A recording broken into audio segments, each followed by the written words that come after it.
Hello and welcome to the Noob Spearo podcast, where we interview experts, authorities and characters on all things spearfishing. Come and join us after the show at noobspearo.com, the online spearfishing community helping you to become a better Spearo. Here are your hosts for the show, Shrek and Turbo.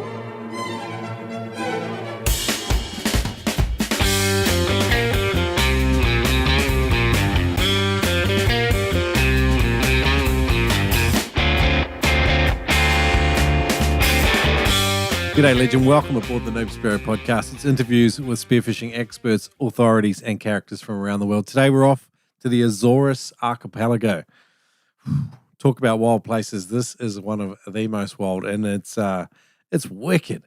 I reckon Guy almost undersells it, but if you watch David Ochoa's documentary back in the day, what was it? Inhale, the Azores in one breath. You'll get an idea of what you're in for. If you are in for sort of having a good look at what the Azores has to offer, then you need to go and check out Guy's Instagram. He is GUI_BRUGES_Spearo. If you just want to come to noobspearo.com/Gui, GUI, we'll link up all that stuff in today's show notes, but you got to go and have a look at the Azores. This place is thrilling. Guy's like proper, like one of those like really exuberant, sort of very sincere and outgoing sort of guys. I really, really enjoyed having a chat with him. He also loves his seafood too. So you're in for a bit of a treat today. Bit of a man crush on old Guy. So I hope you enjoy it. I did talk with Joe Pike, on his interview, because he went and did some filming with Guy about a year ago or 2 years ago. So it's good to sort of, make all these connections work. So hope you enjoy it. Hey, before we get there, a couple of quick reviews. One for the podcast from Kempy. He says, Noob Spearo is bang on. 5 stars. Best Spearo podcast, in my opinion. It's a great accumulation of educational entertainment. Keep up the great work, Shrek.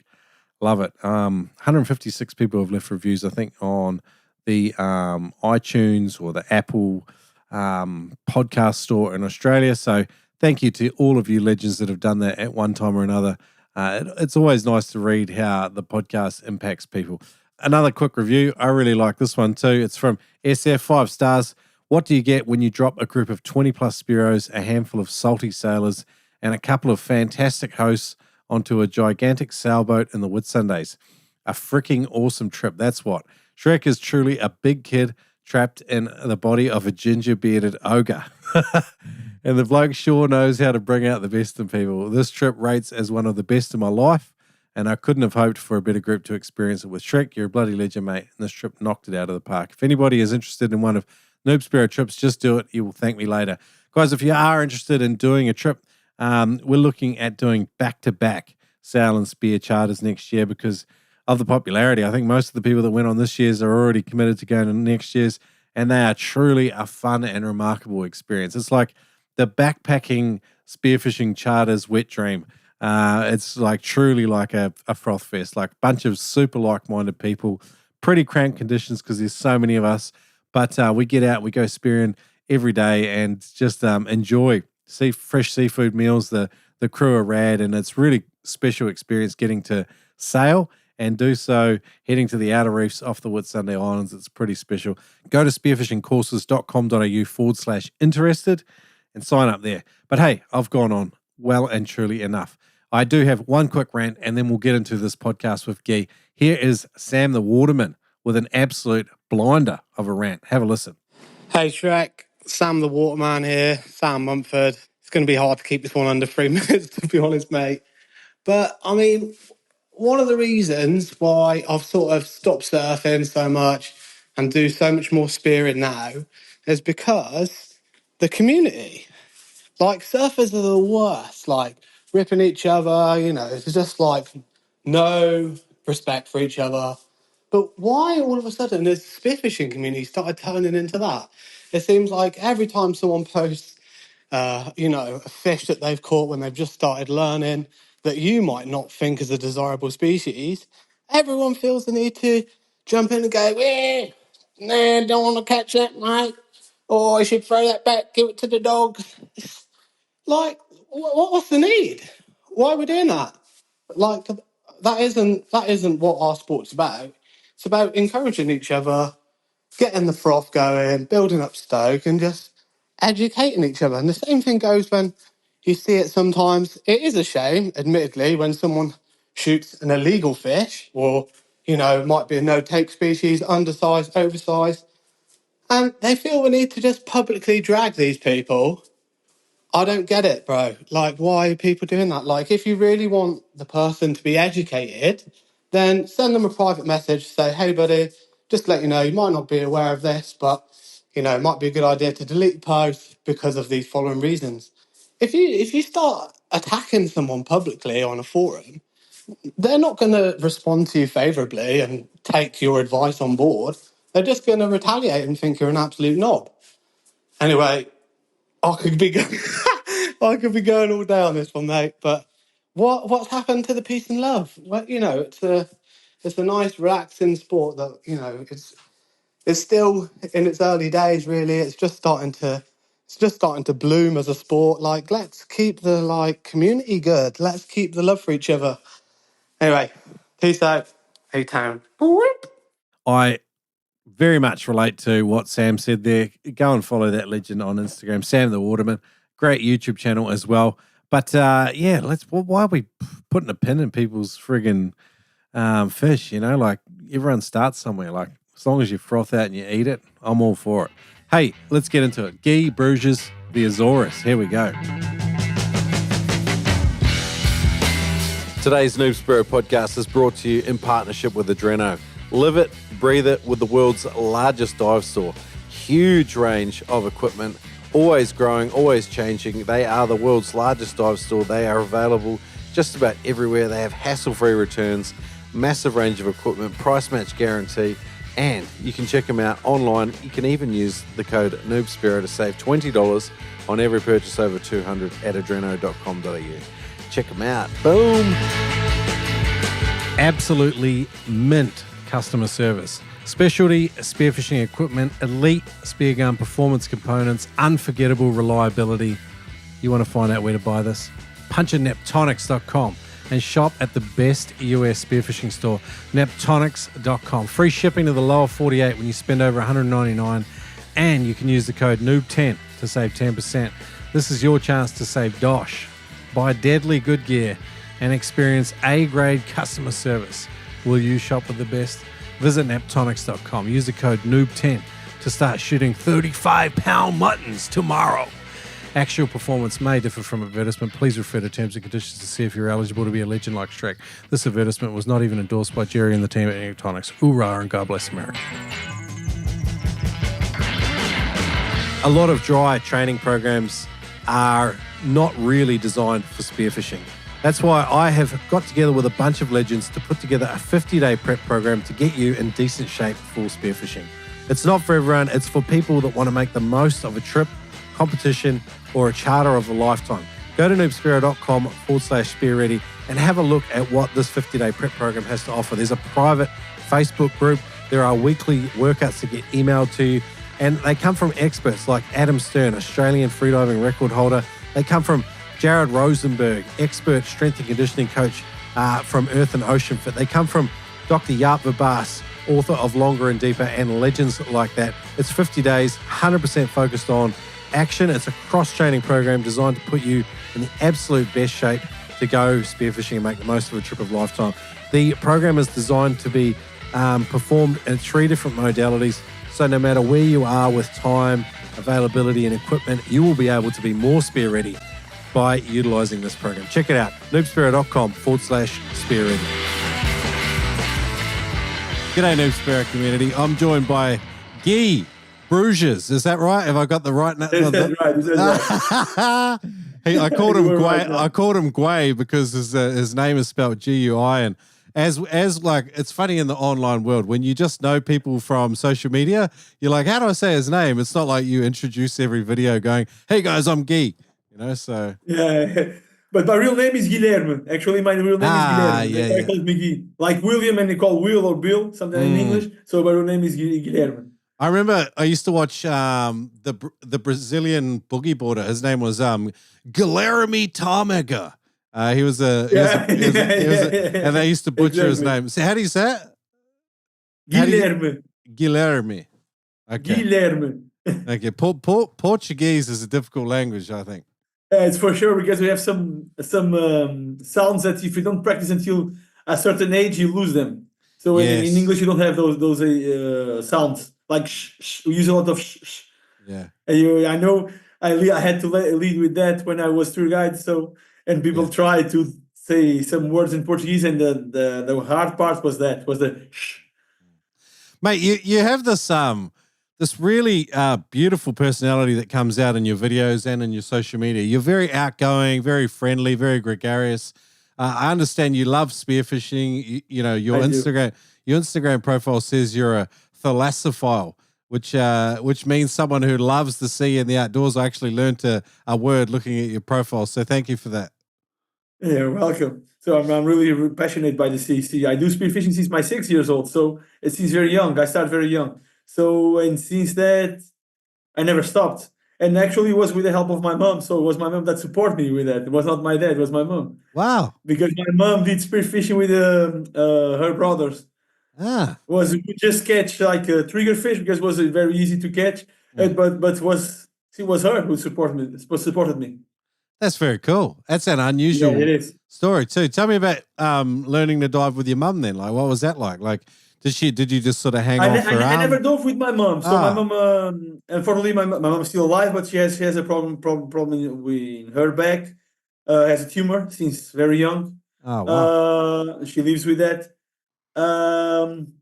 And so it was common. So when I started, so I was like spearfishing somewhere where we go here down here in the bay, Angler Bay, and so I was spearfishing. My mom sometimes appeared close to me like a surprise. But what I don't remember actually until what time that happened, but I think didn't go further than my 10 years old, 9 years old, Oh wow. because my mom couldn't do it. So, Ah, but but she, I never done spearfishing with my mom. So my mom just followed me when I was doing spearfishing. yeah. Sometimes I watch a lot of mums nowadays, and I think sometimes a lot of mums like really want to protect children. You know, dads are Yeah, kind of sometimes a little bit like pushing us out there, like have a go, be courageous, be brave. Sometimes mums want to protect us and nurture us, and so it's kind of cool that your mum was the one that sort of pushed you into it and allowed you to do it. I think that's cool. yeah. I will tell you what my mom usually say or usually said to people. So my mom was come and say to people that my son is not mine. I'm preparing him for the world. So it's a lot about that. This is a beautiful And attitude. I am like that with my daughter because I have a daughter with 6 years old. So and I am like that with my daughter. It's a great I never attitude. tell her to do not do anything. I explain her how to do things. Mm. So that's how I am too. Very cool. We might come back to some of your like how you started and stuff. Okay. Just before the call, I remember you were a guide. You were doing different guiding in the Azores, and it's an amazing Yes. location. I would really like to talk about the Azores in general with you, but Okay. tell me about your job history. Like what's happened? Now or before? All of it. Just Before? maybe the last 10 Before years. COVID? Yeah, yeah. So I'm very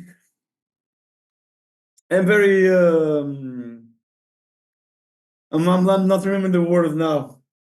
I really like to talk with people, like Yeah. that. And one thing that explains that. So when I lost my business because I had my business, um, I did a course and I started working with like in gym giving classes, like Ah. workout classes because I really like to lead with people, talk with people, Mm. pass my energy with people because I know I have a lot of energy and people say I have good energy and I really like to do that. It's a thing that I like. So I'm very spontaneous. I don't like to prepare things. I saw your guidelines just once, but I didn't pay much attention because I don't like to. I really don't like to be prepared. I like to be spontaneous. It's Spontaneous. like Mm. how I am. Yeah, it's good. So say. Yeah. So you were a guide? You weren't just doing spearfishing, though? You were kind of adventure guiding as well? Actually, I was just guiding people around the island. Spearfishing, guiding came because people watch my videos, watch my Instagram, and contacted me to do that. But it was not really my job because I couldn't leave from that. It's not I don't have much movement for that. What about now? Do you still? So now you're doing personal training in the gym? Is that right? No. I stopped with that. Now I work with planes. I work so my life is going up and down. But now I think I'm stable. I hope so, at least. I'm working in the airport. I work with planes. You know when the plane arrives. So the guys that go around the plane to put the stairs, who would take care of the luggage or cargo. So that's what I do. Do you still, if people reach out to you, can you still take people guiding for spearfishing trips and stuff? I do. Some people contact me, and I do. I think this year I didn't have anything. Just some friends, but just that. Maybe after the podcast, because like the Azores is a special place, man. Like the way I learned about the Azores was David Ochoa, like with Inhale the Azores in one breath. Were you part of that? Do you know David? I know. I never met him personally, but I talked with him several times. Okay, cool. And he had another guy on that documentary with him. Dominguez, was it? André Dominguez. Dominguez is a real nice athlete, spearfishing athlete. He does a competition. He's one of the best for sure. All right, tell me about the Azores then. So like you're like 600 kilometers away from Portugal, aren't you? Like it's a long way. How many kilometers? 600 is it or 800? No, 1,500. Wow, it's a long way away. Almost 3 times more. That's crazy. What is it? Just Portuguese spoken in the Azores, or is it like more multilingual? Yeah, it's just Portuguese spoken. So here in Portugal, here in Terceira, we have a military American base. Okay. And it was common people around the base talk very nice English because people would like to work for them. Yeah. And when in the past was a really nice job, and still nowadays is a nice job. Not the best, but it's one of the nicest jobs here for sure. And how many people live in the Azores? How many islands are there? In Terceira is about 5,000, and the whole Azores I think is about 250. No, 260 for sure. Oh, okay, 250,000 people. Yeah, for about that. Okay, and how many? I think, if I'm not wrong. Yeah, how many islands in total? 9. Not 9. And is there like, what is the sort of the structure? How are the islands made up? Are there a couple of big main islands and then some smaller ones, or? So there are some small ones. For example, the smallest one is Corvo. That I think we could say that could be like islands instead of islands. Yeah. Because the only lives there, I think, is about 400 people. Just 400 people living there. Okay. Then you have São Miguel Island, which is the largest one. I think nowadays goes about 1,500,000 people there. Wow. It's the most populated. The second one is this one, but the second large people is Pico Islands. Is larger than this one, but if I'm not wrong, only lives there about 13,000 people. Okay. It's not that much. Okay. So it's larger than Terceira, where I live. But it's not that populated. And your YouTube channel is like a very, very good sneak preview of what you can see in the Azores. There's some amazing blue water, very clean at times, but probably more often than not, a lot of like really sort of wicked bottom hunting and big sort of boulder country. There's some sort of different structure around as well, and the visibility is not always good. Is that right? So usually in the summer the visibility is good. In the whole year the visibility is good. Just in spring when the current from Gulf of Mexico starts coming here, that in front of the current comes a lot full of nutrients. The water is green. And actually comes like Portuguese man-o-war jellyfish and jellyfish. Usually makes the water gets green. But since last year, coming back, and usually when the water starts warming up, normally now the water is much more warmer than usual. The water starts clearing up. But because of a problem that started last year or mostly maybe 2 years ago, algae from Pacific. The visibility is really bad this year.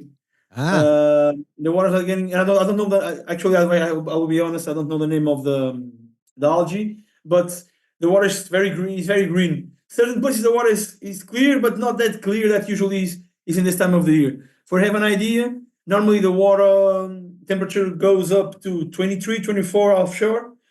And this year, actually yesterday, I caught the water at almost 26 Celsius degrees, which is very uncommon. Not in July, maybe in August, September, which is when the water gets warmer.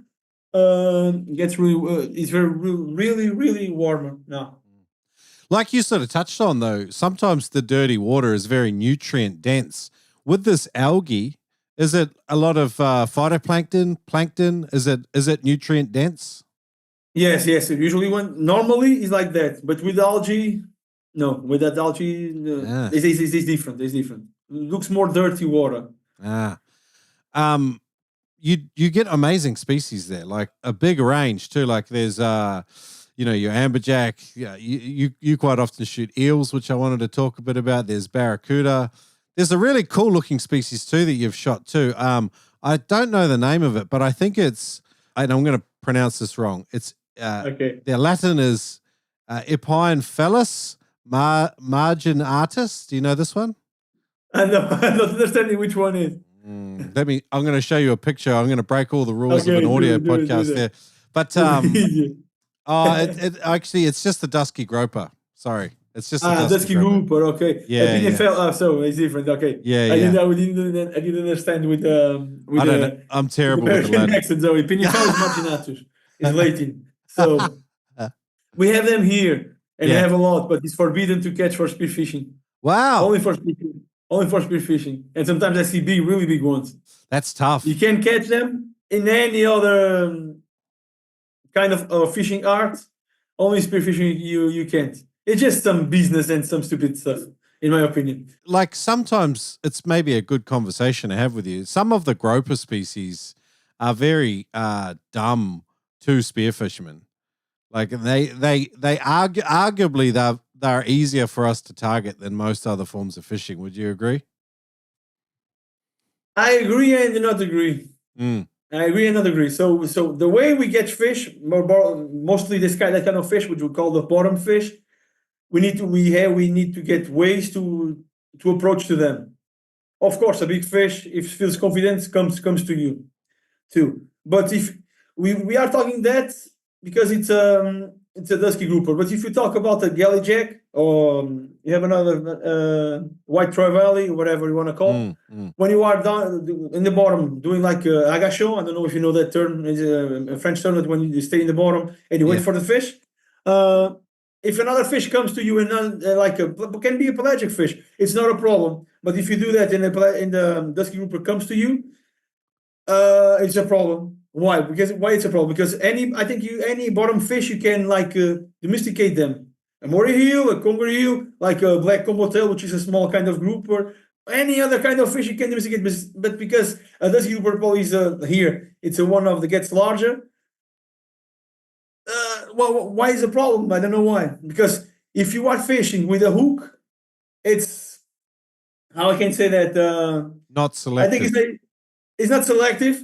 And then a boat can. I already saw some fishing boats downloading from there, more than 30 or 40 or 50 Dusky Groupers. Why I can catch one? I think the term is indiscriminate as well. It means they catch them all, whereas when we do it, it's very deliberate, very specific, and it's one fish. So and I think you touched on the fact that these bottom fish, they learn behavior. And so is that what you were saying? So they will start to avoid us. Any bottom fish, you can domesticate them. So that's the point. And that's why people is not being fair with that. Yeah. Or, because you can't catch in there any other kind of fishing. Why I can catch spearfishing? Because it's the most selective way. And I will give the fish a fair debt. I won't catch him, and I will let him in the boat or on the floor, suffocating. That's what fishing does. It's the fishing most. So what you're saying is it's more humane to. It's much more humane. That's the point of it. Yeah, you And make for me, some very good points.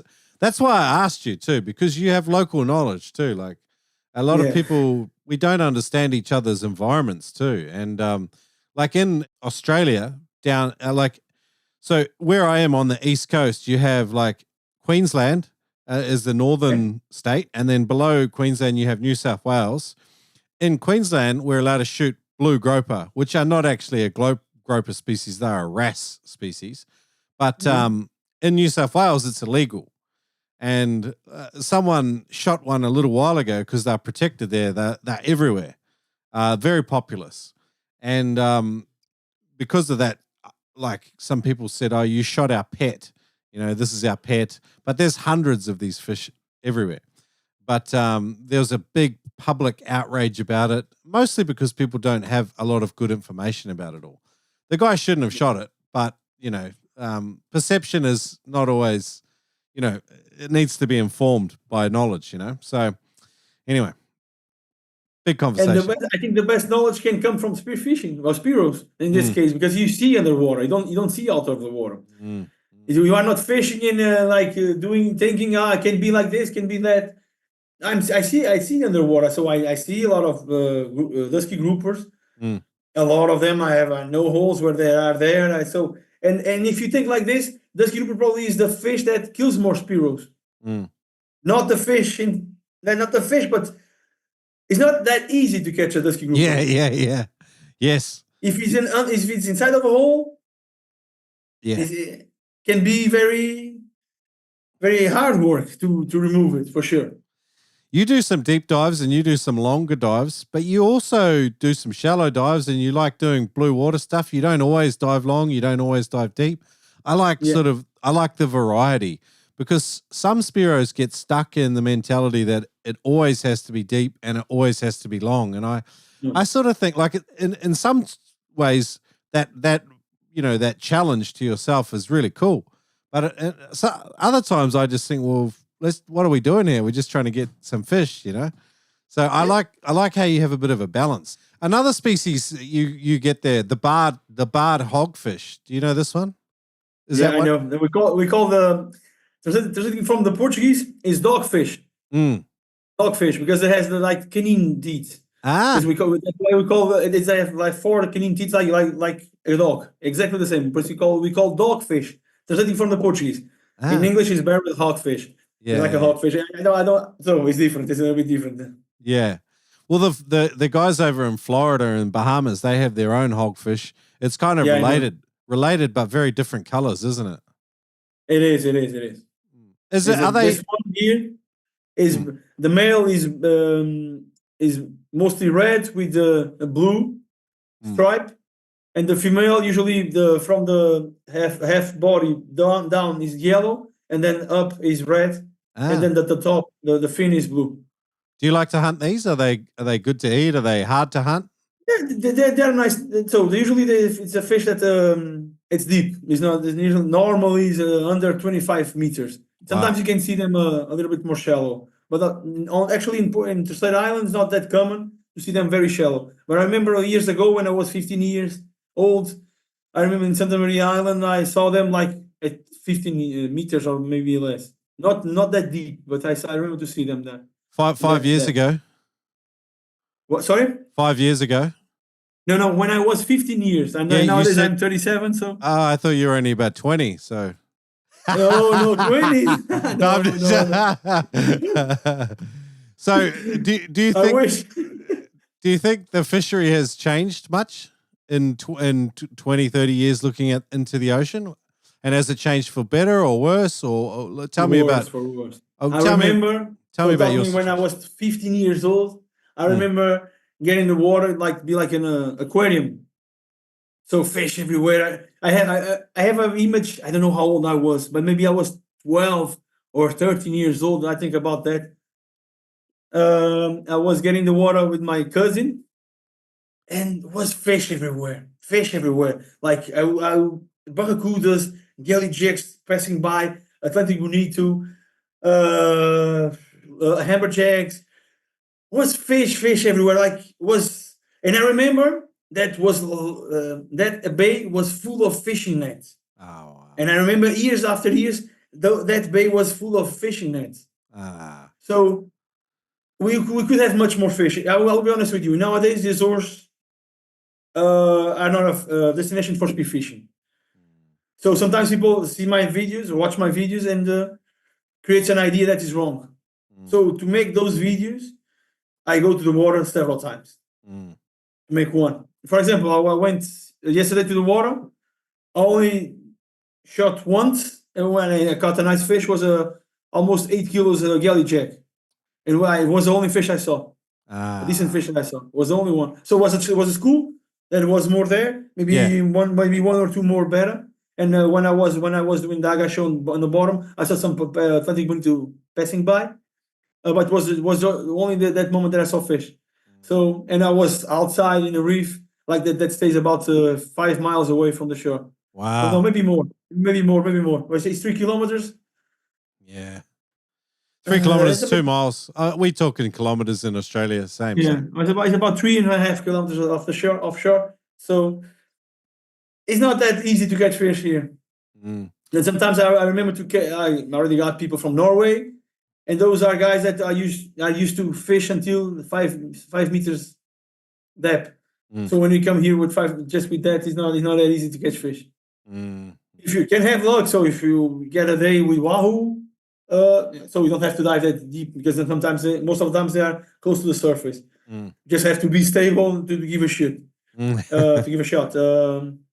It's not a destination for spearfishing nowadays. I don't know if you know that Brazilian guy Diego Santiago. Yeah. So that guy already were here, and not with me, but I know he was here. And sometimes somebody asked him, why don't do spearfishing trips to the Azores? And he said, the Azores doesn't have fish. Yeah. That's a shame, man. Because when you go to Africa, you go to places full of fish. For example, you go to Costa Rica, you go to places that is fish everywhere. Everybody catches fish. So with me, I remember sometimes I catch good fish, and the people that is with me doesn't catch anything nice. And I'm being honest. I have to be honest. I don't like to make people get wrong. So this is not a destination for spearfishing anymore. Maybe it was before. What's changed? Overfishing. From local commercial fishermen or from Yeah. No, from local commercial fish.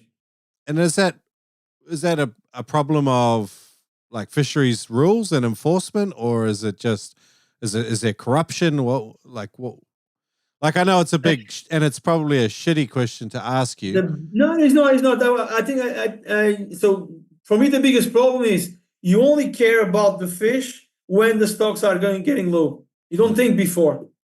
You let the things getting very bad to do something. Never protects before. That's a big problem. So and then you always attack the smallest ones. For example, the spearfish, the spearos. You attack them. And they are the lowest part of the problem. So, of course, there are. I won't be. I have to be honest. I know that there are spearos that are bad spearos, and they do bad things, really bad things. Yeah. I'm not a saint for sure. I'm not a saint. I won't tell you that I'm a saint, but I respect. And my thing is not go to the sea and catch a lot of fish. And so we can catch 10 fishes or octopus. For example, 5 fish, 5 octopus, or 7 fish, 3 octopus. It was very rare that the times I caught 10 fishes. Were very, very rare. I prefer go to the sea, catch 2, 3, 4, 5 fishes, whatever, but nice fish. I always search for the good fish. And then people doesn't have patience to be a good spearo. Sometimes I get some people that say, "Oh, if I get a bread hold, if I do what if I could do what you do." So what I usually do tell people is I do what I do because I dedicate myself to this. I do work out I work out for it outside of the water. For that, I prepare myself for that, and I have patience. Sometimes I go to the sea, I don't catch anything. But you know what? So I like to. It's just the feeling of being in the ocean for me is amazing because the ocean, the sea, being the sea is only place when I can reset my mind. I can't really get in balance. If I stay much time without going to the sea, people will know that I get very stressful. For sure.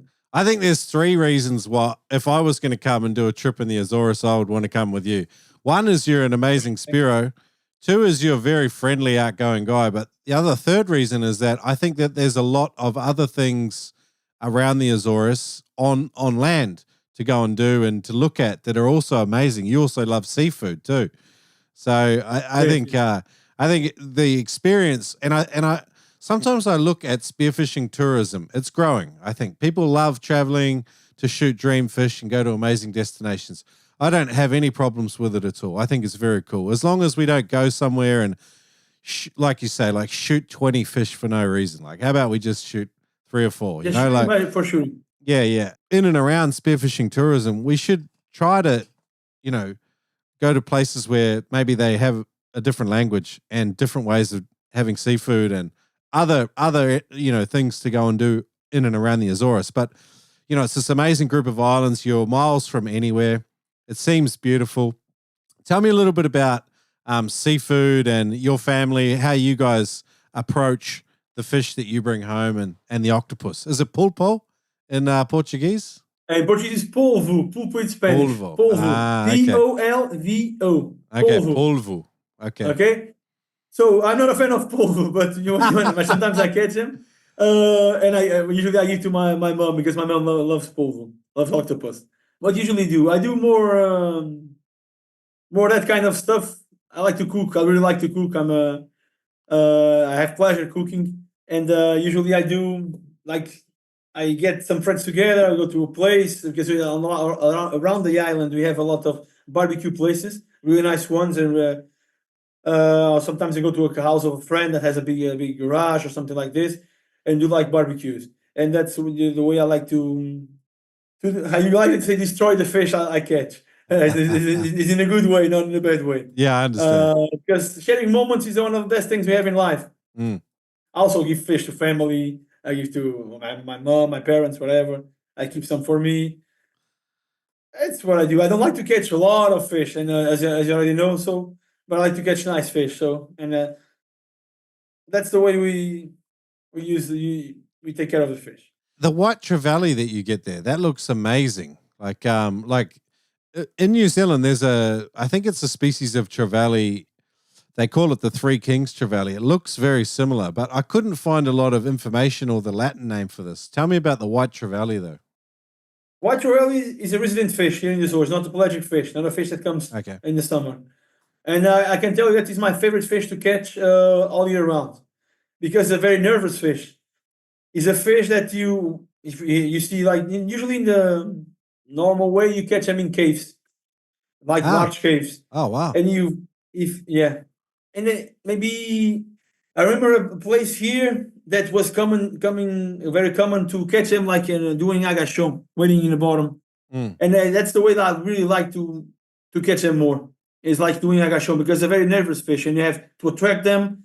And it's hard. It's a fish that in a school, if one of them actually in a school of fish, if one of them gets nervous, all of the others will get nervous. And so you have to lead with that. You have to be careful with that. And that's why the challenge is on that. In caves is different. They are more depending of the kind of cave or depending of the place. For example, in this case, I will talk about arch. I think I'm telling you what arch underwater. Yeah. Those areas are harder to catch them because to approach if we are there and in silence and without any of them hear you, so it's hard. You have to be very, very, very careful, and probably those places are the places that are more challenged to catch them. When in big caves, depending on the kind of cave, can be challenged too, but they are more. I'm not remembering the word now. Vulnerable in the caves. Killshot spearguns have much more than just wicked, reliable, awesome timber spearguns. They've got merch, charters, more, and they service gear out in Isla Morada and the Florida Keys. Ed Martin is the passionate aficionado making some absolute works of art, simple, reliable timber spearguns that more than get the job done. I know when I shoot my speargun, I'm looking for reliability. Ed Martin's got you covered at killshotspearguns.com. Check it out, killshotspearguns.com. This podcast is brought to you by aqualite.com.au. This is the best solution, bar none, for staying hydrated in the ocean. If you're a Spearo, it's an absolute no-brainer. It's a game changer. If you're doing extended trips and the cramp starts to set in and the old body's telling you, hey, that's enough, just get hydrated and it will save you a whole heap of woe. Get Aqualite at aqualite.com.au. It's scientific rehydration that Spearos know and trust. I know because one works there, and that's why we've set up this discount code for you, 10% off when you use the code NoobSpearo at aqualite.com.au. Check it out. Australian-made hydration products tailored for Spearos and a whole bunch of other people that suffer from dehydration too. But check it out at aqualite.com.au. Use the code NoobSpearo to save 10%. Spear Ready is a 50-day training program designed to get you in shape to make the most of your spearfishing. It's a 50-day cross-training program designed to put you in shape and not feel like you don't have any breath hold when you arrive on your trip. If you can go spearfishing during the week during this program, you can even subtract something from the workout. I can guarantee that no other prep program is saying that. Check it out at noobspearo.com/spearready. There are always frothers training and trying to prepare and get in shape. It's a great way to stay motivated and do it together with our private Facebook group. Check it out again, noobspearo.com/spearready. With some of your dives, you're doing, some deep and some long dives. How do you train, or how did you build up to this kind of diving? Because a lot of people can't do it. So how do you do it, and how did you learn to do it? The way I train, so I don't do like breath holding in my sofa or something like this. I don't do like this. I don't have patience for that. I actually doing like just breath holding, staying still. It's very hard for me. And for me, that doesn't work very, very well. I like the way I do. So usually I run one day between 6-10 kilometers, depending on this time of the year, because it's very warm. I'm just running like 6-7 kilometers when I go run. And the other day I do like heat training or CrossFit training, because to get resistance and cardio too. So I work cardio a lot, and with weights and everything also, and that's what I do. And then when I'm available, I go to the water. That's my kind of training. And going to the water is really nice because you get used to the water. So that's when you stay a long time without going to the water, you lose that. That we call aquamotion. I think we call aquamotion. Yeah. Okay. So talk to me about aquamotion. How often do you go diving? Like how many times a week, or So because I work 4 days and I rest 2, that's the way I work my shifts. I like this, so I try to go to the water my 2 day offs normally. Yeah. Before I was in the summer, probably I would try to go to the water 3-4 times, but because I have a daughter and last year I got separated. So now it's being a little bit more challenge to get time for everything. And so this time sometimes I just go one time. And one of my day offs, I try to go the 2, but I'm going less, of course, because I have to take care of other things. Yeah. What about weather? So on the island you're on, sometimes being on a small island can be beautiful because there's always one direction that's sheltered from the wind, or often. Is that the case where you are, or is it exposed? No. So we have the common wind direction. So in the spring, summer is coming from southwest, and in the winter, southwest, northwest. So it comes mostly from that side. And for example, if you look to my island image, you can see that the west side is rounded and the east side is more square. Like it's an island. It's really hard. It's really hard, but if you have the wind and the waves coming from one side, the other side will be okay. But you can have sometimes the wind coming from one side and the waves, big waves coming from the other side. And then what's happening? It's hard to get a place to get in the water. But it's usually easy to go. It's easy to go. Not, for example, to the best places we want to go, but it usually is easy to go. Okay, cool. But what do you have your own boat? I'm looking at the island. No, I don't have. I had before, but then I sold it because when I bought it, sometimes after got a problem, and then so I was working my ex-wife was unemployed, so I didn't have the money to take care of it. So, and it was like this. I was working. She had no work, and then I got no work, and she was working. It was hard, so I decided to solve it. But I have a friend, old man, which is my skipper. Really nice. He's a father of a friend of mine that was always telling me, you have to meet my father, because my father loves to go to the sea. You have to go to the sea with my father. So when we met, we became really nice friends. And he has his own boat. It's not a big boat. So I remember your podcast with Joe Pike, or Joe Piquet, whatever they call him. He said, I think it was not more than 4 meters, but it's a 4.8 meters boat. Wow.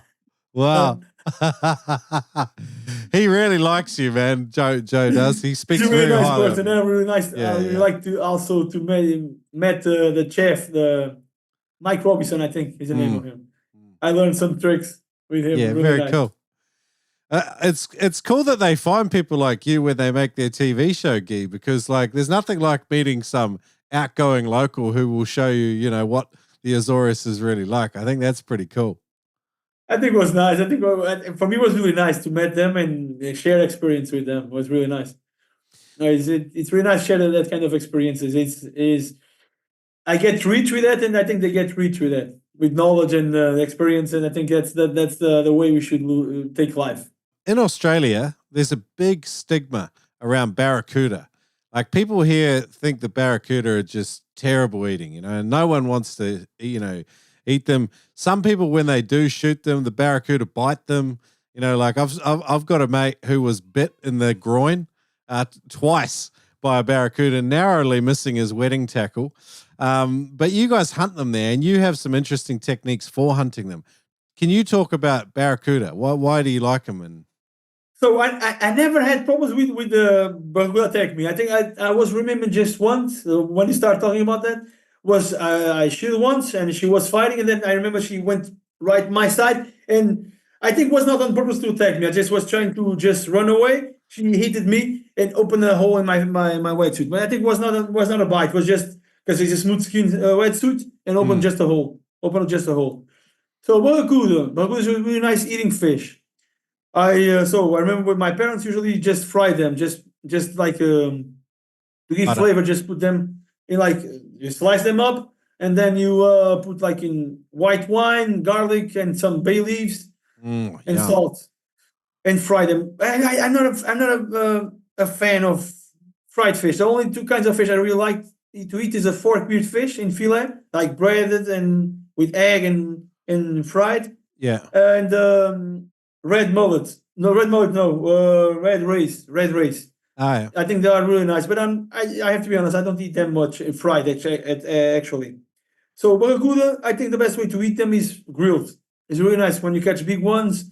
Those loins, I think they can be really good grilled.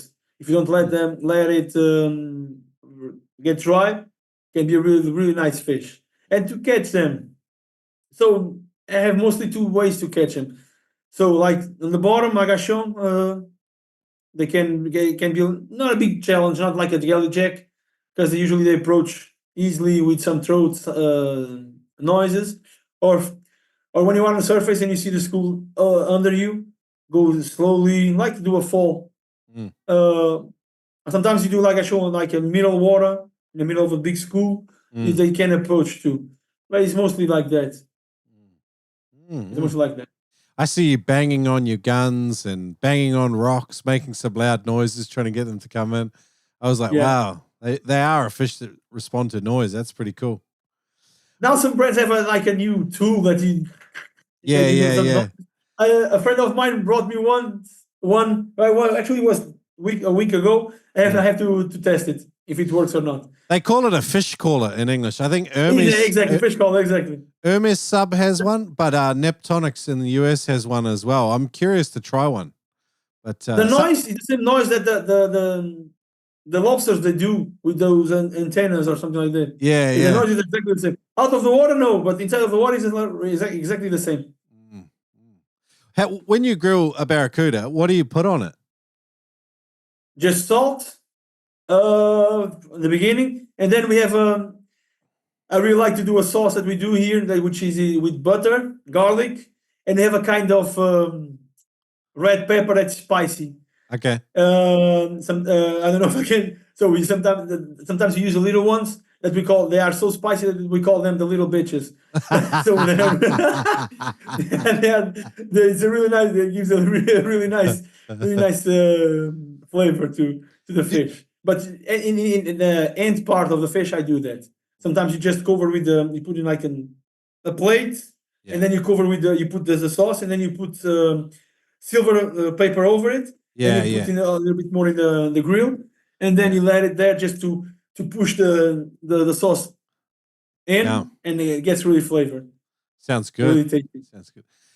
Do you have salt and vinegar like potato crisps there or chips? You know, you buy them in a packet like. Yeah, I know, but some people does that. Yeah, I think I've never done. You haven't tried it? You gotta try it, man. Come on. I prefer to do it like in the oven. So I just boil them, then I slice them up, and I put in a plate, and then I cover them with olive oil, rosemary, garlic, and salt. Oh wow! And then let it dry. I think they're much more tasty. What other have you played around with ceviche or any raw type recipes? I'm not a big fan of raw fish. I'm not really a big fan. And I don't know why, but I tried ceviche. It's not bad. It's not something bad. I can't tell you that it's something that I'm always wanting to eat. It's not. I prefer much more grilled. Okay. So, but but some rare in the middle, not completely cooked. Not overdone. Yeah. Just raw, and it's not really my thing. It's good. You know what you like. Most people that have been eating fish for as long as you have very strong ideas about what they like. So it's good. It's how it is. Some people would like things that doesn't like. So I'm not a big fan of raw fish. I really don't. Maybe bonito or a tuna. It's more easy to eat. So like barracuda or jellyjack has more fiber. Is more hard. It wasn't really not my thing. But I can eat it a little bit, but not do like a meal with it. So you mentioned the Gulf current before. Talk me through what are the main currents around the Azores that you're dealing with? It's just that one. So we have the normal currents. Okay. With the high tide and the low tide. Yeah. So they can become strong with the moon and it's rated with the moon. But to see the difference between the high tide and low tide is the biggest I think is in August is 1.4 meters. It's not that big, so the currents can get strong. But if you are on the shore, so you just have to swim and to the shore. Of course, you will be moved, but when you get close to the shore, you don't have current, so it's not a big deal. Okay. So do you use like a float boat, like one that you can lay use on? Like a float, a small those boards. To go from the shore, I use that kind of floats. My boat is different. It's just a small, depending if blue water floats or small floats. You get some pretty cool blue water species there. Can you shore dive and get blue water species there? Yes, I already shoot some wahoo from the shore and the amberjack. Nice ones. My biggest amberjack from the shore, I think, was 26 kilos. Wow, it's a nice size. And I caught some 10 kilos, 16, 14 kilos. We can have that luck. It's getting less common, but you can get that luck. Or the galleyjacks too. Galleyjacks can get some nice galleyjacks from the shore. You also get albacore, big eye tuna. Do you get yellowfin and bluefin as well? Tuna. Yes. Wow. We can get. It's not. We can't see them. We can see them here in Terceira, but it's not that common to see them here in Terceira. It's more south. Pico or Santa Maria, São Miguel Islands, or Fayal in this case, they can be more common.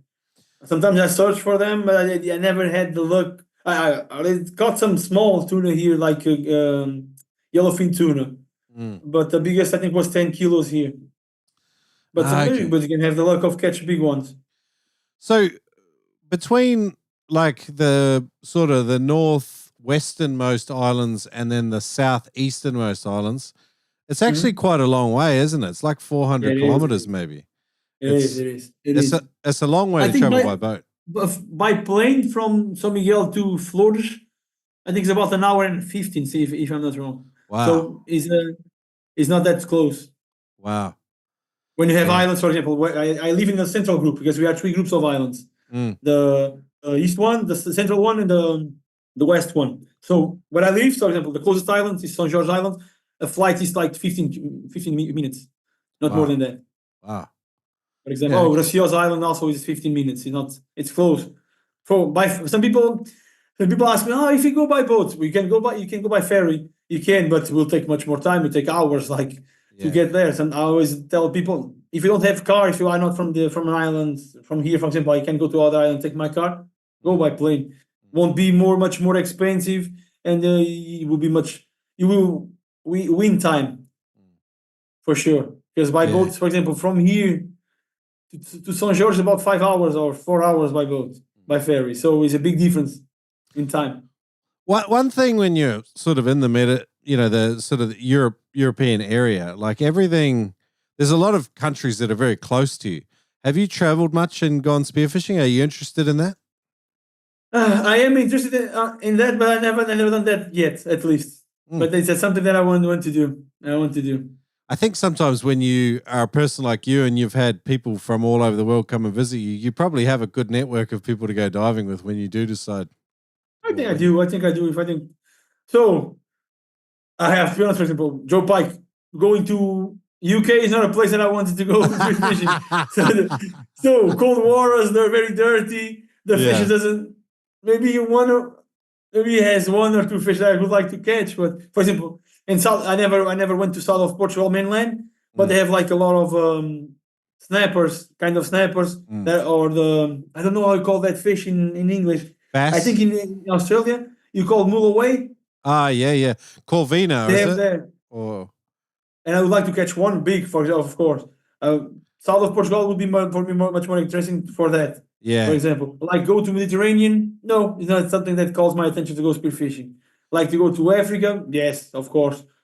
I would like to go to like Central America or something like this. The east coast of Africa seems like a lot of people have done spearfishing there. The west coast of Africa seems a little bit more wild though and crazy. Yeah. Is it obviously like there are some problems politically there, but and then you piracy and all of these sorts of things. But I would be very interested to see what it's like. I have a friend that spent some time in Angola, but yeah, it would be crazy. I have friends that already went to Angola and they caught Runa. And they caught a lot of fish, but it was very easy fish. Like Dusky Groupers, I know people that went there and caught several Dusky Groupers. So I think to go to a place like this, I want to catch like that big snapper. I forgot the name in English. That has Cubera. Cubera, exactly. In English, it's Cubera. In Portuguese, we call Pargo Luciano. That fish is a fish that we really like. It's really interesting I think it's really interesting to catch. Actually, a friend of mine caught one in São Miguel Island recently. I think 1 or 2 years ago. Wow. Well, I think it was 21 kilos or something like this. Wow. It's not common, but he caught a fish here in the Azores like this. Wow. So it must be amazing because people say it's a really powerful fish. And I would like to get the how you say it in English? The rush. The challenge. There's a challenge, but they have it's not a shock. The shock is you have a word for that. I don't remember now. So if I remember, I will tell you. Oh, the strength, like when it pulls, like how hard it goes. You have a word for that. I'm not remembering. Sometimes I think like over here we have a fish called the Chinaman, and it seems like it fights maybe a little bit like a Cubera sometimes. I don't know if they grow as big as a Cubera, but they grow pretty big, and they like a pit bull. They just go nuts, and they have a lot of character as a fish, which I think a Cubera does as well. And they're Is it bottom fish too? Is it bottom fish too? Yeah. But they're unusual too. They're very weird behavior. Yeah, but they're fun. They're very fun, and not super difficult. And you can only hunt them on the west coast because on the east coast they have Ciguatera, which is cool. You don't have that in the Azores, I don't think. No, we don't have that here. Yeah, I think some people think that Barracuda here can have that, or actually in Madeira Islands, a group of islands that are Portuguese too, more southern and more east, more close to Africa actually than Portugal. So they can't catch amberjacks. The spearfishing, just in spearfishing, can catch amberjacks over 10 kilos because of that. That's so stupid. That's so stupid. But it's only spearfishing that can't catch it. So commercial fishing can catch them. So it's something like the Dusky Groper. It's the same thing. It's so stupid. So stupid. In the Dominican Republic and over there in parts of the Caribbean, they do get some Ciguatera there. But as I understand it, it's different than the Ciguatera we have in Australia and all parts of Australia. Okay. So, and I'm looking at it like it is a long way to the Azores and even Africa, but like maybe only 2,000 kilometers. Maybe I don't know. Maybe it crosses over because the west coast of Africa is not really understood from a spearfishing point of view that I know of. Maybe that's why we don't know if it's really there or not. I'm not sure. But I don't know why. I'll be honest. What's the problem with Ciguatera? What can make? What's the problem with that? I don't know why. It's a toxin, and when it goes up the food chain, it magnifies. So bigger, more predatory fish will have more of the toxin in them. But when we eat it, it accumulates in our fatty tissue, and it's extremely toxic for us. It's like, your senses can become reversed. Like hot feels cold, cold feels hot. You have incredible fatigue and, all of this headaches and like digestive upsets. And it can be very dramatic. And because it's a toxin, it takes a long time to dissipate. It can take a long time to go away. And there's not really any known cures. There's just a bunch of sort of like, hey, here's some leaves, And it's I didn't know. I knew that was a toxin, but I didn't know how big deal it was. Yeah. Well, it's not a big deal for you where you are, so that's great. Who's your buddies you go diving with? Have you got some good spearing buddies? Because you sometimes when you. So I'll be honest, I'm a very lonely person in that point. So of course you learn that you have to have a partner. You never should dive alone. But I will tell you that diving alone can be your best school, because diving alone you do things more conscious, and you pay attention to all the signals that your body gives you. If you have somebody that gives more confidence, you will cross your lines, you will cross your limits easily. When you are alone, if you are a conscious person, you won't do that easily. Can happen, but I think diving alone is your best school. But I'm not telling people to always dive alone, but sometimes to get a person that to be with you, or I only had one partner that nowadays is living in San Miguel Island. He moved there with his girlfriend. So one was in the bottom, the other one was on the surface, and we were always like this. That's the right way to dive with a buddy. Yeah. If you are going to dive with a person that you are here and he's 200 meters away, you're by yourself. Can happen anything. Yeah. You understand? I think you understand. Of course, you can have like a problem with a fish that's stuck in the hole or something like this. You can call him, can try to call him. Sometimes he's far away, and you can't call him. Yeah. By boat is different because the boat can catch it, can pick up the person or something like this. But it's a fake safe. Yeah. Sometimes, yeah. Especially if you have most of the time. A shit buddy is worse than having no buddy at all, I think. So I understand what you're saying. Once I lost a friend. That was, I lived in San Miguel. I was studying in San Miguel Island, and I lived there for 2 years and a half. And I went spearfishing with 2 friends. I don't remember now why, but I think one of them needed a weight for the belt. Oh no, it was not for the belt. It was for the buoy, to drop the buoy and dive alone and dive around. Sorry, and the other one gave him this weight and didn't take his buoy with him. So, and he started coming with me at my side. And at a certain point, he said, "Hey, he's getting too deep for me. I will meet with the other guy." And between that distance, he disappeared. Oh wow! He was diving. So the next day he was found, but he died. Oh wow, that sucks. Man. So and we were 3 in the water. So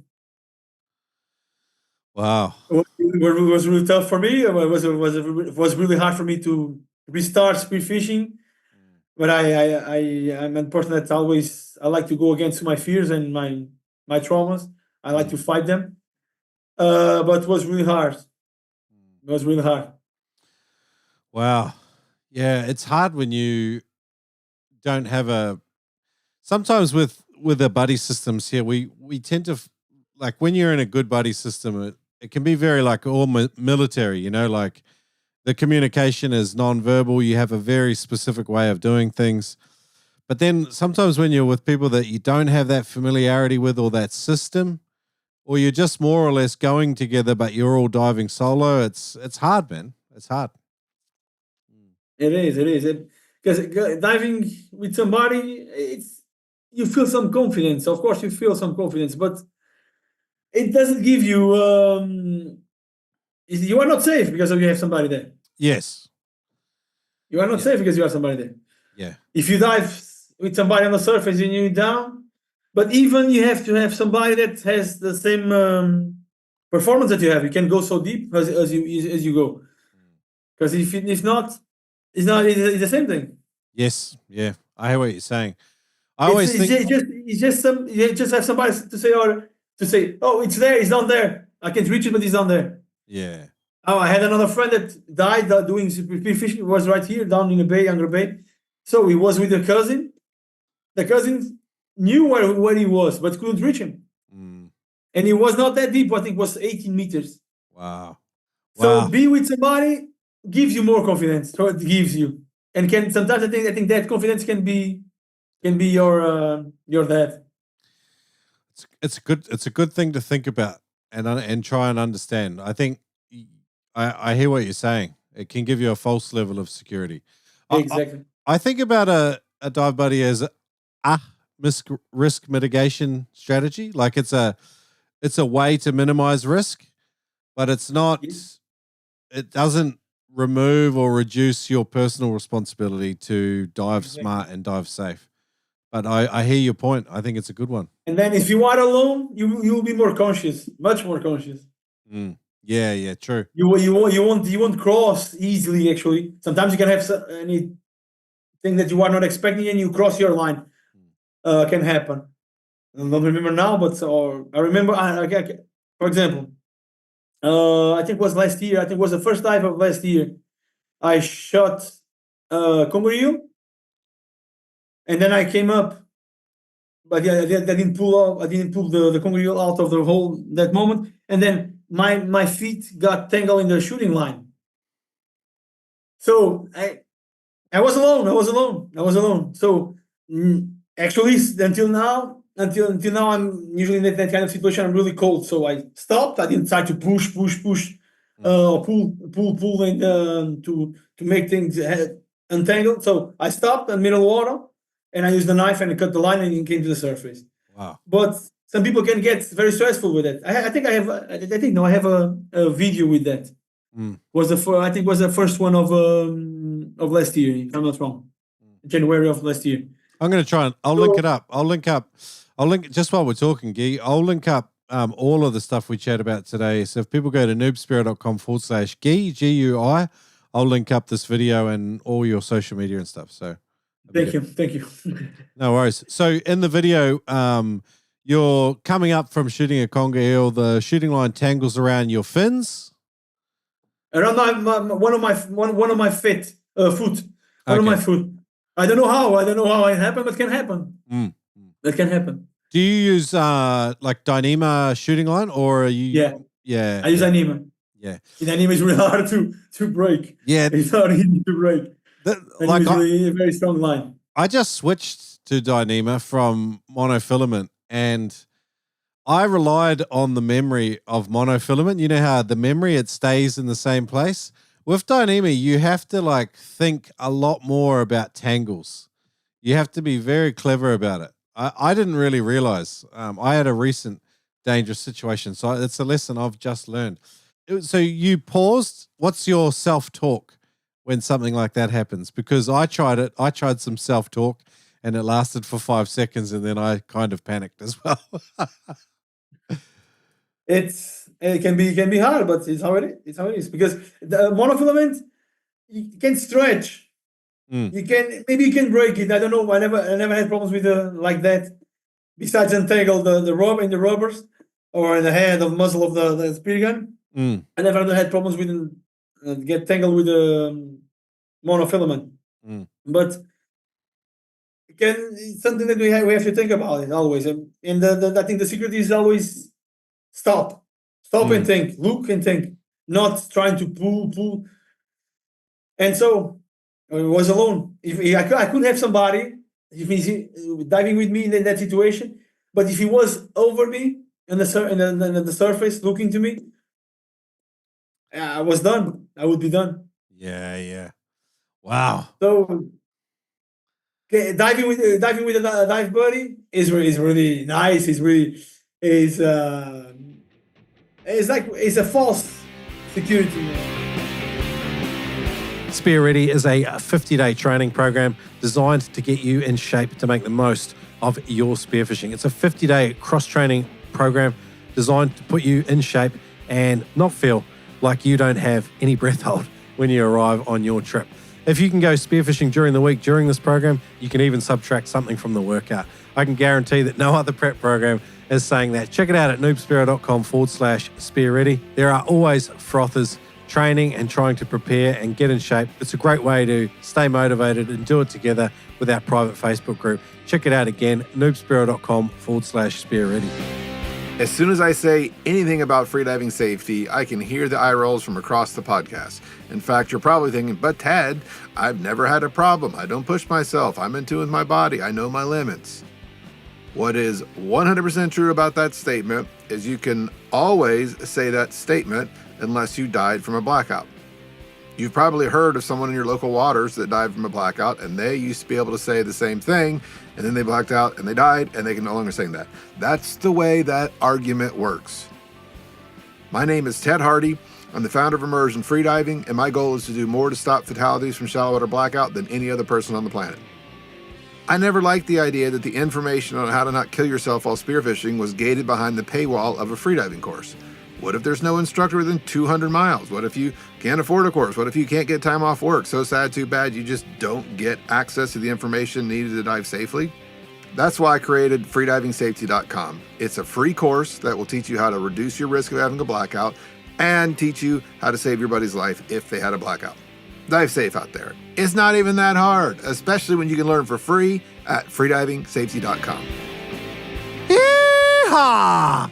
Welcome to Depth Charge Charters. It's not just functional and simple spear guns that you can rely on from Killshot.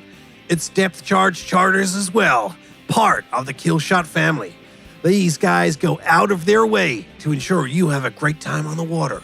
They focus in and around freedive spearfishing, but you can go lobster fishing, line diving on a freediving. You can do freediving classes and lessons, even up your spearing game with legendary instructors. Check it out at KillshotSpearguns.com, based out of Isla Morada in the Florida Keys. While we're talking about some risks and stuff, you do a lot of hole or cave hunting. And part of hunting in holes or caves is learning how to retrieve fish. Also, when and when not to take a shot. But talk to me about how to retrieve fish when they're in a hole or cave and they may have gone deeper than you wanted them to. Dive in caves, and sometimes I go to large caves and have really nice, we have like lava tunnels underwater. So a trick for me is never use like any line or like the float line attached to the spear gun or attached to you. That's one thing that you never should do. Like use a gun with a reel is the first point. Then when you shoot a fish, try to not start pulling the shooting line. And that moment, depending on the cave, if it's a cave that you really get inside. First thing, so get the gun and try to leave the hole or the cave without touching the line to not get entangled. Because when that moment that you like trying to do some loops in the hand and push the fish like inside of a cave, can make when you leave it, you are leaving the hole. You can get tangled there. So usually what I do is like I shoot it, and the first thing is I get the spear gun and I remove it out of the hole and I pull the reel to the surface. Then I work the fish when I go down and I see how it is. I pay attention with all the points to understand what can happen there. So when you shoot outside of the hole, can happen what happened to me. So you don't care much. You just start pulling the fish, and then it can be if you do the same thing when you are inside of a hole can be deadly. Have you shot a few big fish and been tangled up before? Like I'd imagine if you shot like a big amberjack and you got tangled in your line. I have a shot. I didn't get tangled in the fish, but the was my biggest actually was my biggest amberjack, a 52 kilo amberjack. Wow, was a really nice amberjack. I was using a gun that I was just having like a second gun, was not just my main gun, and I did put it on it new reel, original reel. That's something that I don't like, original reels. I have my reasons for not liking original reels. And I shoot it. The line get tangled in the rubbers. The fish was not a mortal fish. The shot was not a mortal shot. Didn't kill him, but took him a lot of strength for sure. And I was about 20 meters depth, and I had to pull the fish to the surface, or I would leave, or I leave the gun. I would leave the gun, or I pulled the fish to the surface, and it was a big fight to come up. The fish wasn't dead; was pulling a little bit, but a 52 kilo fish pulling a little bit is a lot of strong. It's a lot of strength. It's a lot of strength. So I have that in video too, and I have a video explaining that actually in English too. Was a hard stuff, but I got the fish. I got the fish. I got the fish. Is that a world record? My own record? Yes, it's my own record. Is it a world record though? That would have to be. No. World record is in the Madeira Islands. Hammerjack was Tomas Freitas caught one with 75 kilos, 75.4 or something like that. That's huge. Was before beaten catch hammerjack bigger than 10 kilos. Far out. It's a monster. And my fish was slim. Was very slim. Was skinny. Oh wow. The belly was like doing a loop inside instead of going outside like of a fat fish. Oh wow. It was like a normal fish. I think it was a fish to reach like 70 kilos. So did you choose that fish out of the school? So I was in that reef for hours already.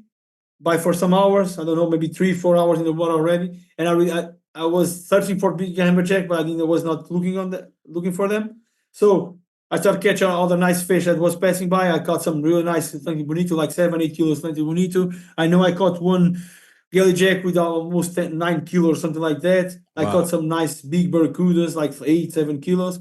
And then I was like just chilling on the surface in an area that was really deep. I was not over the rock. I know an area that I saw 2 amberjacks swimming, like about, I can guess maybe were about 35 meters. The water was really clear in that day, and I started seeing the shades of them, the shadows of them, and then I start following them and preparing myself to go to dive. And then I had my flasher a little bit more further of me, and I didn't pay attention to that, but it starts coming up, the 2 of them, but just one was come more up. And when I was prepared, I start going down, and he was going up, not in my direction, but in like diagonal to the surface. And then when I stopped in middle water to shoot him, I understood that he was going to the flasher, and that was about 20 meters depth. And then when he stopped to the flasher, when I was behind him, and I give the shot from the back to forward, and that. I forgot what was your question now. I don't know. I just wanted to hear what the hunt was. I just wanted to hear what the hunt was. So that's good. You told the story. Okay, sorry. And then, so he stopped. Like, I thought he was dead, but then because the shot was not very far, so I saw the line like looping the circular bends. Yeah. I started going up, and then got stuck in the bends. Usually, what I do when that happens, I get unbreak the reel, and I get the line of the reel, and I start reeling up the reel to the surface. Yeah. With vertical reels, that works very well, very well. But with circular reels, doesn't work. Okay. So because you can get the when doing this, you can your gun will be straight, like vertical. Like with the horizontal reel, that doesn't work. I realized that for the only time I realized that, and that's why I don't like horizontal reels. Yeah, okay. And so when I went to the surface, pulling the fish pulling down, I'm pulling up. I reached the surface. Because I was near to the flasher, I had a buoy over me. I just clipped the buoy to the gun. Yeah. And I could read for a little bit. Because I reached the surface. So I wasn't too close to a blackout. No, I wasn't. But I got tired to the surface. I was like, because it was a tough swim to get to the surface. And then I asked for the second gun, and I killed the fish. Arr! It's time to open the veterans vault. I want to ask you about some of the caves and the unusual stuff in it, but just touching again on a horizontally mounted reel versus a vertically mounted one, just in your understanding and experience, what are the pros and cons of both? I haven't thought about it a lot. All of my reels are horizontal. So I will tell you. So horizontal, if the line is loose, if you have the line loose, can drop. Dropping can get tangled. Yeah. In a vertical reel, that doesn't happen. You can come out of the reel, the line when you are reeling up. If you get distracted, if the line comes more to the side, can go out. Yeah. But the line never drops. It's always in that place. Yeah, okay. For me, that's a big point. I think probably for other people, they never thought about that. But by my experience, already happened with me twice, at least with Amberjack, not so big like this one. Mostly with the circular bands, of course, not with the like roller or inverted roller guns. The shooting line gets tangled in the rubbers. Yeah. And I use that point. I use that trick, getting the line of the reel and breaking the reel and swimming to the surface, because the spear gun gets straight up, and then you can reel perfectly. If you do it like horizontal reel, the gun will get horizontal. It'll be much more tougher to do that. I never got that. Probably most of people never thought about that. No, that's why I'm touching on it too. Like, I've had problems normally, like if it's flush mounted, the horizontal reel, it is harder for the line to bind or like go loose and then wrap around the top of the spool, like you're saying. But I have seen lots of problems. Like we say, jammed reel, say goodbye to your spear gun. It's over. I haven't really thought about a vertically mounted one having some advantages in this way. It seems to me to be the less common of the two as well. Most reels on spear guns are mounted horizontally. Is this like, why do you think that is? What are the advantages of horizontal over vertical? Because I think they look to the spear gun like they look for a fishing pole. Ah, And the okay. speargun is not a fishing pole. Nah. No, it's nothing like it. No. And like that's part of the problem too. Like when a new person looks at a spear gun with a reel on it, they think that we're like, like catching them like fish. I know I stopped using original reels because the line, when it was a little bit loose, would drop Yeah. and would make a mess. Yes. For Yeah. me. Okay. So horizontal, that vertical, that doesn't happen. What brand? Never. What brand are you using now? You also use a Magma spear gun, don't you? Yeah, they are made here on the island, and they are made here by a friend of mine. Ah, okay. The friend of mine that does it. They are really good. They are really, really, really good. They makes with he makes with teak wood. Teak is right. Teak. Yeah. But he also does with mahogany. Yeah. And I have one or two made from mahogany, and I like it really. I really like it. It's a little bit different than teak wood, and I really like it. It's a kind of wood that I think rife spearguns are mostly made from mahogany. Okay. I think it's a cheaper wood. I think it's a cheaper wood than teak, and that doesn't stay behind of the teak, in my opinion. Yeah. Okay. It's really good, and it's a gun that is made by hand, of course, not an industrial thing, and it's full of details, and I really like it. I really like it. What componentry is he using in the guns? Like what trigger mechanism and what roller muzzle is it? Do you know? He makes everything. Oh wow! This guy, the only thing that he doesn't make is the rubbers and the shafts. That's the only thing. Wow! He makes the rollers. He makes everything. All the pieces, the trigger system. He makes everything. Wow! So magma. It's all magma made. Yeah, Magma spear guns on Instagram. If you guys want to go and have a look at some cool spear guns, Guy's always doing shout outs for him. I think he's done a bit of a review on one of the spear guns on his YouTube channel as well. So yeah, go and check them out. Always good to see. He only sings because he's not a very expressive person like I am. No. I don't have problems in talk, and he doesn't have to, but he's much more. I won't say shy, but he doesn't have the easy way to talk like I am. Yeah. I think I talk very easily without any problem. But he should go to the water much more. And now when he goes to the water, he's the kind of person that likes to catch the 10 fishes. So parrotfish or whatever, octopus. He's not like me. Like I go to get big fish. It's my deal. My deal is to try to get one or two big fishes. That's my whatever. It's a Conger Eel or Jellyjack or Amberjack or barrel hogfish, whatever it is. But island grouper or something like this you use a double flopper too. In big guns, yes. Ah, in small guns, no. In small ones, no. Will be a mess inside of the holes. Yeah. So when let's just say you're shore diving, right?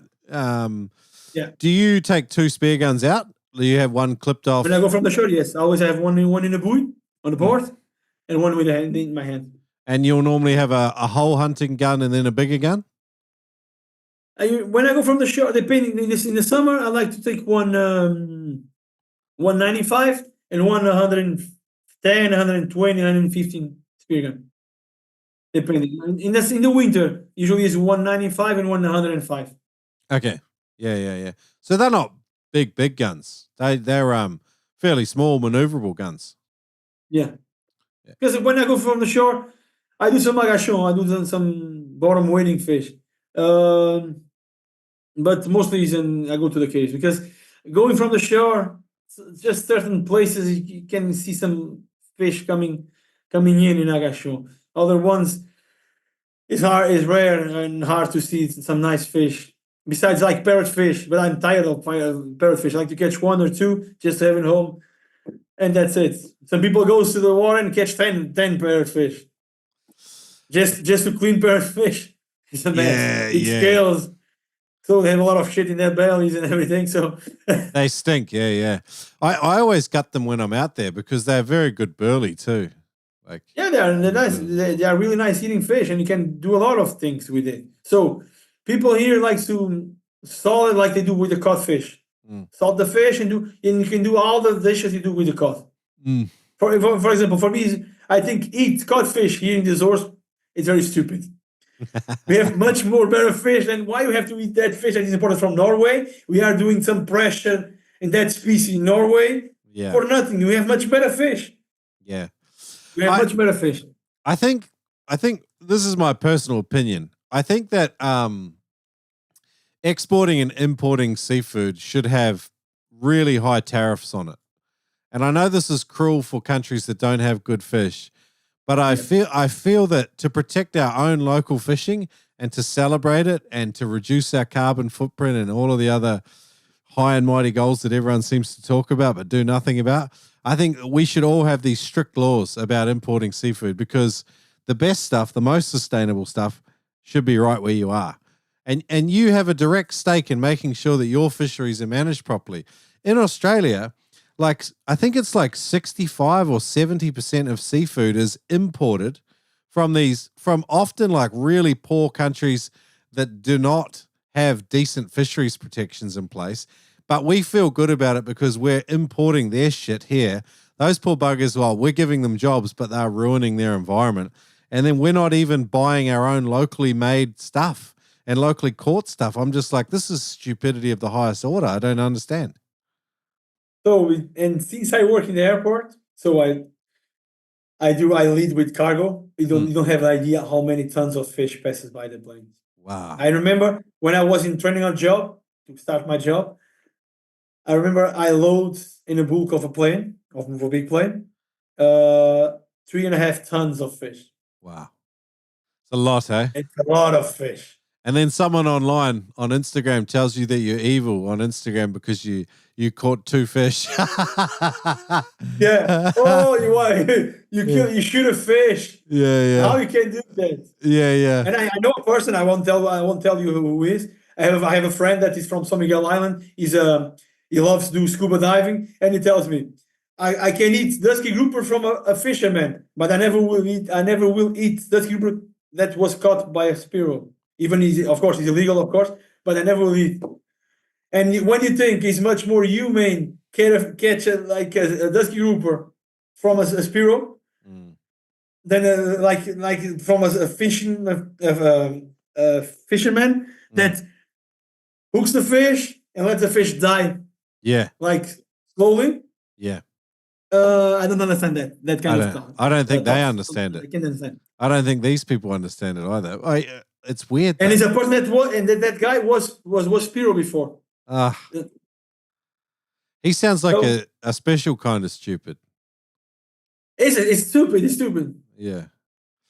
I feel like when you are directly responsible for the death of an animal, you become more ethical, because if you can kill something without like giving it any value, then there's probably something wrong with you. You know, like even like people like I don't know, you kill a fish, it's special. You know, you're gonna eat it, you're gonna enjoy it. You know, you feel like shit if like, you know, one time I remember catching something and I didn't have enough ice and it sat in the cooler for too long with no ice and it went bad. And I felt terrible because I was like, I shot those things and then we didn't even eat them. I mean, this is the reality of spearfishing as well, but you know, you buy something from a supermarket, people have no idea the footprint, you know, where it's come from, where it's been, all of that stuff. People have no knowledge, and it's not readily available. And they believe in what people sells to them. What they say. They just believe in what people say. They don't try to understand things. They just like that. So it's really bad. You go down there, you shoot a fish. Well, usually I say so. I have courage of go down there, look to the fish, you shoot the fish and kill the fish. Try to kill the fish, and fish doesn't have the suffering that when it's caught by a fishing net, or when it's caught by a fishing line or hook, whatever. It's completely different. I like to say I am the real man because I go down there, I look to the ice fish, and I kill the fish. I don't let the fish suffer. Well, I think with spearfishing for me is like we are more involved in the ecosystem. We become a predator, or but we enter their ecosystem and we engage in it. And so we have to learn about how to understand it. We have to learn how to hunt things and be involved in it and exploit vulnerabilities. It makes you more appreciative of the natural environment.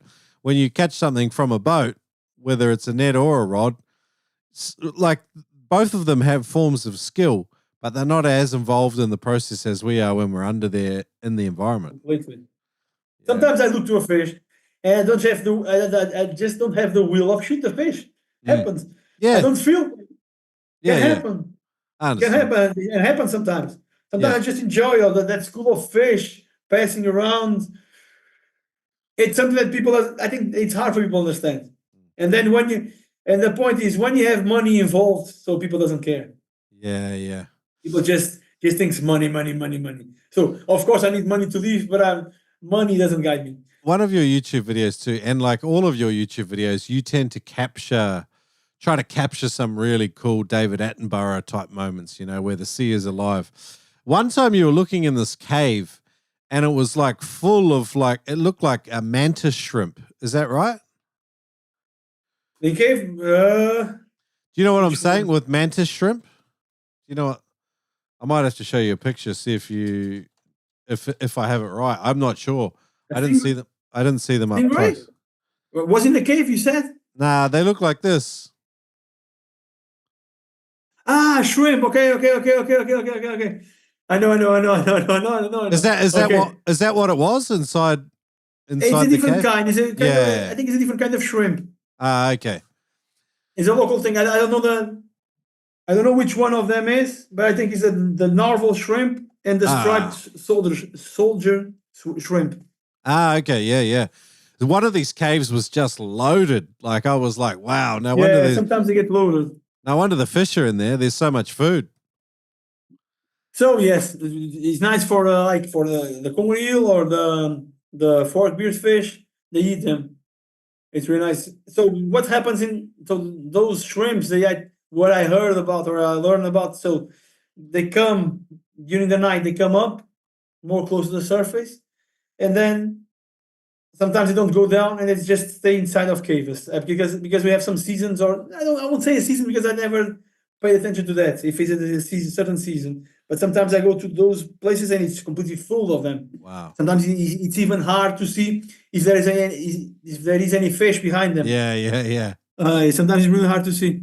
I remember once I went to a hole and I saw like a Conger Eel that one saw me, went back and stayed in the middle of the shrimp. I didn't shoot because there was so many shrimp. And then when I went down there again, was so many shrimp that I couldn't see the Conger Eel. It was really hard. I couldn't see. Talk to me about Conger Eels. So what do they like to shoot and eat? Like you guys love them. So I first thing. So I get a lot of comments. People saying, "Why you shoot that? That's not edible." So we do a really nice fish too with that. Yeah. So it's really tasty. So of course is a kind you have to know how to do it properly. You have to do it you have to let the sauce get thick and flavor. We have a restaurant here that they sells like this a fish stew without no bones. If you find a bone, you won't pay. So they just use the loins of the Conger Eel. Okay. And it's really tasty. It's really, really tasty. People who does that kind of comments should try that stew because it's really, really tasty. Really, really tasty. Wow. So shooting them. So it's not a hard fish to shoot. I have to be honest. It's a fish that usually stays still. Sometimes I get some that they just move back and sometimes disappear. I don't see them anymore. Can happen. The big ones are easier to kill than the small ones, in my opinion. Sometimes the small ones they are like snakes. They're hard to give a shoot and kill them. The big ones normally, when I shoot, I can kill them, but the small ones are not that really. Happen sometimes, but most of the times I don't work like that. But it's not a hard fish. It's not a hard fish to catch. It's just you just have to spot them and then give a nice shot. So for you have an idea, I don't know if it was this year or last year. I went to a cave. I have that video. So I was not seeing the head of the fish, and I give a shot in the middle of the body. It was a 32 kilos. Wow. So it was a fight. but it came out. Mm. But it came out. Gui 1, Eel 0. Yes. Sometimes with weather and commitments, it's a long time between drinks in your spearfishing journey. If you want a dry training program that can keep you in some kind of shape for spearfishing, check out Ted Hardy's 28-day freediving transformation at noobspearo.com/Ted. That's noobspearo.com/Ted. Now, the 28-day freediving transformation is just a practical dry training plan that Ted Hardy will walk you through, and it will help you get results even if you can't get wet at the moment. Check it out at noobspearo.com/Ted. Massive thanks to today's sponsor, Dog and Gun Coffee. It's bloody good coffee, ready for adventure. They use specialty grade beans and roasted fresh in Brisbane by a small Aussie team. Their most popular product, and this is one that I love myself, are the preloaded drip filters, which allow you to have cafe quality coffee anywhere. And I use them out on my Stratty spearfishing adventures. It is legit cafe quality coffee that you can make with simple boiling water, add your own milk and sugar. Well, that's what I do anyway. Their owners, Sean and Rach, are keen hunters in and out of the water and want to encourage more people to get outdoors. That's pretty much the vision of Dog and Gun Coffee. Check it out at dogandguncoffee.com.au. Use the code NOOB10 to save 10%. Can't get better than that. Go to dogandguncoffee.com.au. Again, hey, I like the Sandbar Dark Roast as well. Check that out at Dog and Gun Coffee. Tell me about XT Diving Protein. What's this? So that's a brand from Greece. Mm. I will be honest, it's not a brand that has like equipment. Like nowadays you have a lot of brands like Salvimar or Mars or Epsilon that you look to the suits and they are really pretty, really amazing. So usually we say that the ice eats too. So, but in terms of equipment material, yeah, it's just the top. For me, it's the top or one of the top brands of equipment. So fins are amazing. Carbon. Fins are amazing. I won't talk about the brand of that, but it was a brand that has a really nice marketing for some fins that made me think that they were amazing. Well, that was before I get in the XT team. They had a really amazing looking, and I bought one pair of them. I will be honest with you, when I used them, the first day. So I never had cramps with carbon fins, and then I got full of cramps. They were like two boards of wood for me. Wow. Were really bad, and they were expensive, and they have really nice marketing and really nice image. The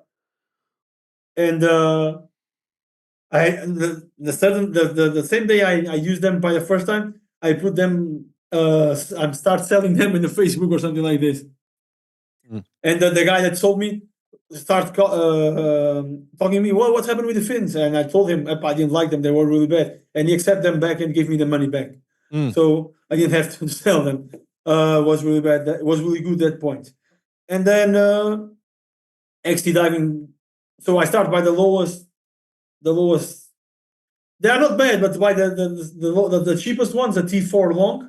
And then I went to when it came out, I went to the Pteryx normal, and I felt a difference, a really big difference between them. Then I went to the Pteryx competition. I felt a difference, and nowadays I'm using the new model, which is the Pteryx Spearfin, and they are the best fins I ever used. They are really, really good.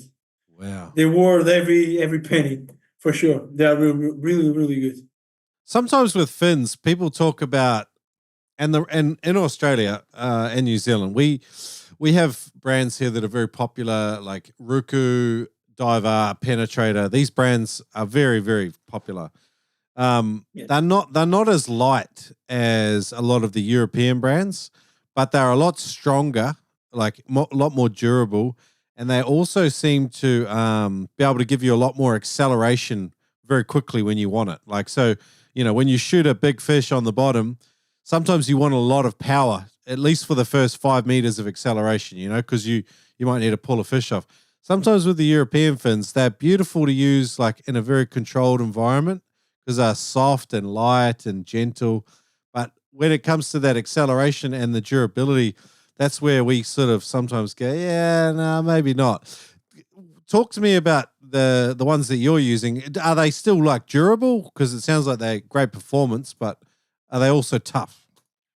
So one point you have to think about it is how many times you go to the sea, how many times you use them. Because some people that just go once a week or 2 or 3 times a month, and then the durability of something will be different.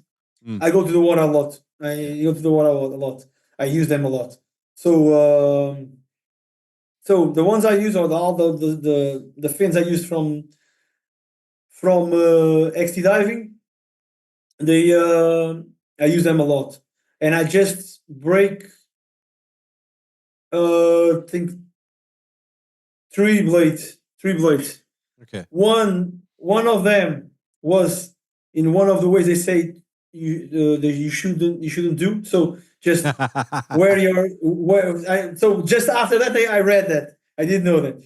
I just had my fins on, and I just slide from the boat to the water. And I felt like a clack, and then I looked to the fin, and fin broke. It was broken. It was simply like this. They are really tough to break, and they are really when you are using like heating the bottom or something like this, they don't break. One thing I'm hearing a lot of talk about at the moment is the rails. You know what I'm talking about, like the part of the foot pocket that wraps onto the blade. Like some of the rails that mold onto the blades were traditionally very long, but now I'm seeing a lot of foot pockets come out with extremely short ones because they want to get more energy out of the fin and have less interference from the foot pocket. Have you seen this? And what are you using the new style ones, or what do you think about it? So normally they came from the factory, like already assembled. The foot pocket comes assembling the fins, and they are doing those shorter ones. Fin rails like shorter, but not that short. I don't know if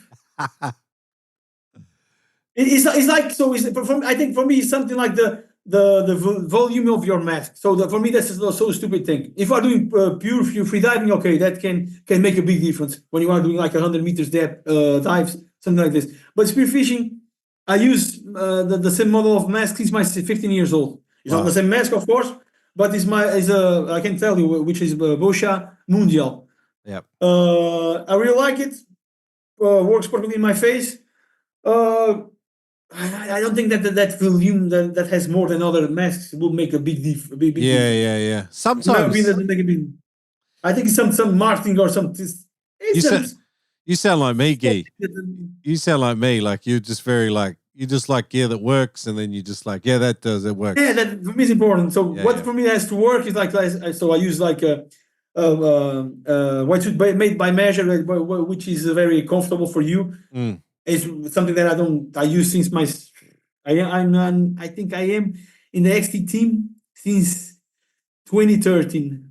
Okay, I think if I'm only 2013, I started with fins, and then I just was a friend of mine that makes also other friend that makes wood spearguns. It's a real brand, Demontic. He asked me if I want to try. Why not? I try, and I start taking some pictures, and then I started talking with Tasso Salaris, which is the owner of the company, and he started giving me really nice prices. And why not? Why not be part of the team? The equipment is really good. Why not? Yeah. I'm happy to be in that team. It's like we are like a family. We have a group chat of where we talk. We can make some doubts, or we can talk some those things. Yeah, and it's really nice. It's really nice. Perfect. And so far, I never felt the wheel of leaf that brand.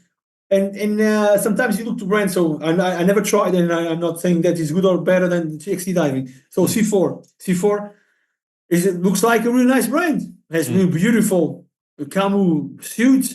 Has really nice really nice looking fins or spear guns. They're really nice, but I never felt the will of trying or change or Yeah. Maybe I will try one day, but to switch from XC diving will be hard. I really like that family. I really like the brand. I know that I have quality there.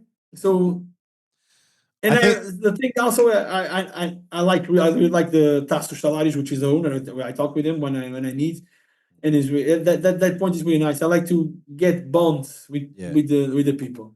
I like the spearfishing world like that. Like you can know the owners and the operators of a company because it's such a small thing that we're involved with. It's not like Nike or Reebok.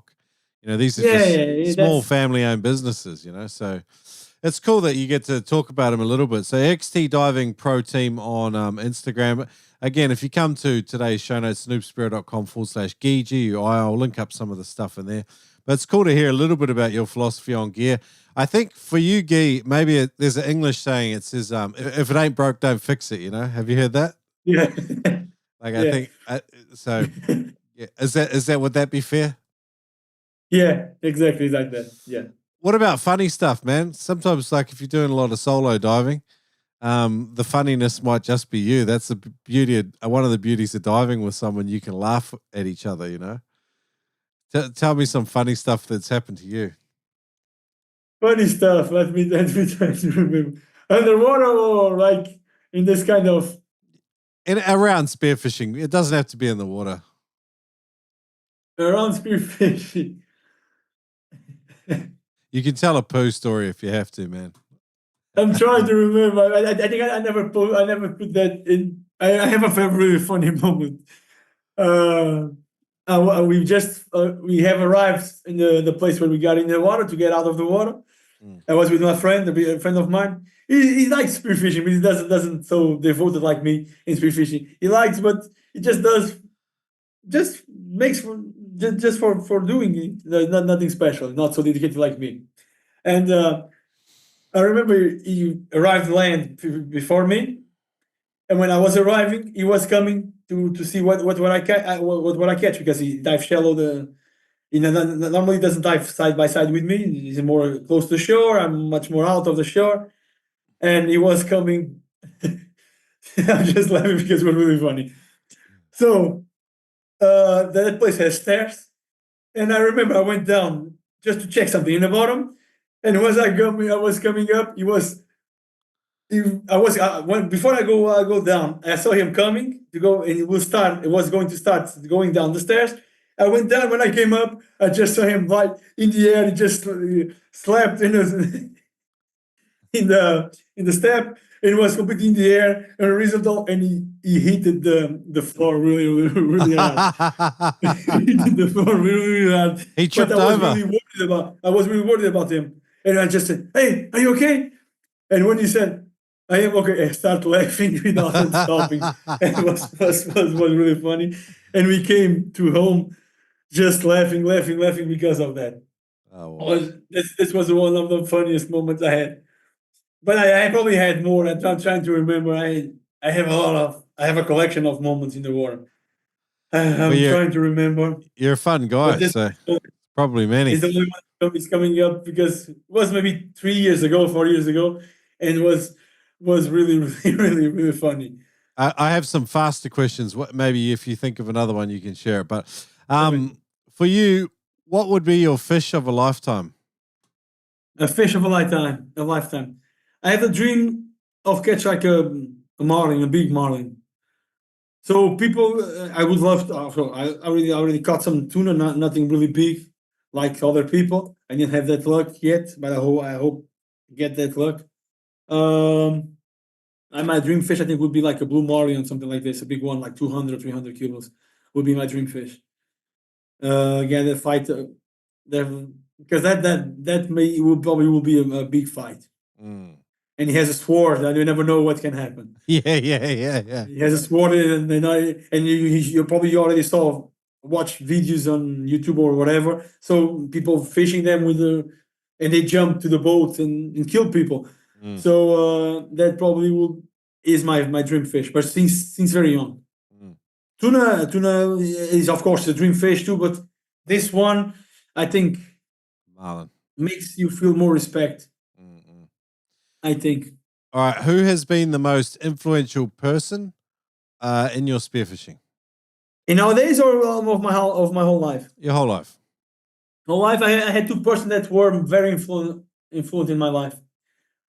One of them was my cousin that is 4 years older than me, and with him I learned how to hunt, or the kinds of techniques of hunting, or watching him. I'm a person that I watch, even to work or everything. I'm very, I like to watch everything. I like to understand things. I like why you do this, why, and then say why the things are done or are made like that way. And like my breeding hold was with a person that unfortunately he already left spearfishing. Actually, it was that story that I told you, that he was diving with his cousin, and it was not that deep. It was 18 meters depth, and he died there. Was with him. I met him occasionally. He was in a swimming area of Biscoito village. And I came out of the water. I think I don't know if he was already out of the water, and he started talking with me. Oh, I am not from here. My father lives here. My mom lives in Lisbon. But I come here to be with my father, and I really like spearfishing. But he was much more a free diver than a Spearo, for sure. While my cousin was a real hunter, he catches fishes. Not just I learned with him to be selective, but I know sometimes he catches fish just for catching, just for the pleasure of hunting. I learned with Andre, which is the name of him that is in the heaven already. I learned to be more selective, like catch the fish of a lifetime. Going to the water and catch just. You have a video. You have like a video or a DVD, like one fish. I learned to be like that. I go to work for that one fish of that day.